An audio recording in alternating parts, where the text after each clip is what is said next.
नमस्कार, मैं तन्वी तनुजा। आप देख रहे हैं न्यूज भारतवर्ष। नजर डालते हैं आज के मुद्दे पर, जहां लालू और तेजस्वी यादव को पुनर्जीवित करने के लिए एक समाजवादी दृष्टिकोण अपनाते हैं।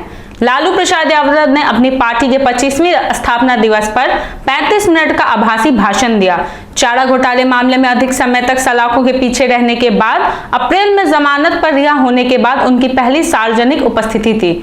बता दें कि 73 वर्षीय लालू यादव, जो कई बीमारियों से पीड़ित हैं, जेल से रिहा होने के बाद राष्ट्रीय राजधानी में अपनी बेटी के आवास पर उनका स्वास्थ्य लाभ हो रहा है। आपको यह भी बता दें कि अस्वस्थ स्थिति के बावजूद लालू अभी भी राजद के मास्टरमाइंड हैं। पार्टी के भीतर उनकी प्राथमिकताएं अस्पष्ट थी, क्योंकि उन्होंने अपने भाषण के अंत में पार्टी के कुछ नेताओं को धन्यवाद देने के लिए चुना था।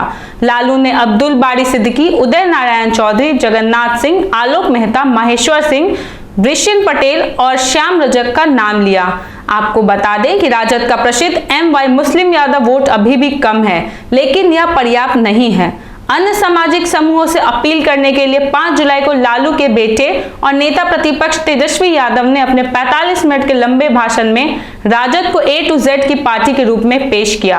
आपको यह भी बता दें कि राजनीतिक और व्यक्तिगत दोनों कारणों से लालू और उनकी पत्नी राबड़ी देवी बिहार के एकमात्र मुख्यमंत्री युगल हैं। 2019 के लोकसभा चुनाव में एक भी सीट नहीं प्राप्त करने के बाद अपनी पार्टी को किनारा कर खड़ा देखा था, लेकिन पार्टी ने 1 साल बाद वापसी की और 75 विधानसभा सीटों पर जीत हासिल की।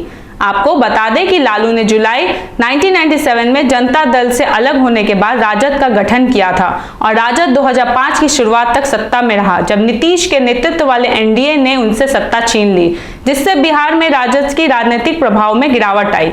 2010 के विधानसभा चुनाव राजद के लिए एक आपदा है, जो केवल 22 सीटों को बरकरार रखने में कामयाब रहा, जबकि राबड़ी देवी दोनों निर्वाचन क्षेत्रों से हार गई थी। हालांकि 2015 के विधानसभा चुनाव में हालात बदल गए, जब लालू और नीतीश कुमार ने भाजपा को हराने के लिए हाथ मिलाया था।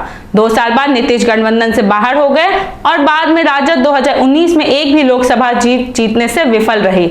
हालांकि नीतीश कुमार अति पिछड़ा वर्ग जाति और पिछड़ी जाति के मतदाताओं को लालू के खेमे से छुड़ाने में सफल रहे हैं, लेकिन बाद में प्रतिबद्ध वोट आधार मुस्लिम और यादव अभी भी एक ऐसा ब्लॉक है जिसने तेजस्वी को चुने हुए राजनीतिक उत्तराधिकारी को ताकत दी है। यह उनके पिता का नाम है, जिसने 30 वर्षीय नेता को उनकी पार्टी के निर्वाचन क्षेत्रों में कम से कम 25% वोटों की गद्दी दी। अब देखने वाली बात यह है कि राजद बिहार के सभी सामाजिक समूहों तक पहुंचने की योजना बना रही है।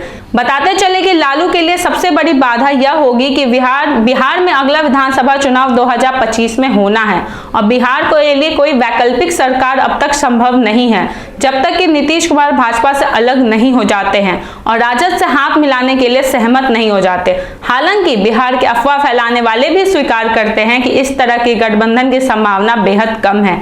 राजद अपने सामाजिक आधार का विस्तार करने में सफल होता है या नहीं, यह देखा जाएगा, लेकिन 5 जुलाई को पार्टी ने स्पष्ट रूप से लालू की वापसी का जश्न मनाया, जो राजनीति में आने से 44 साल बाद भी प्रासंगिक बने हुए हैं।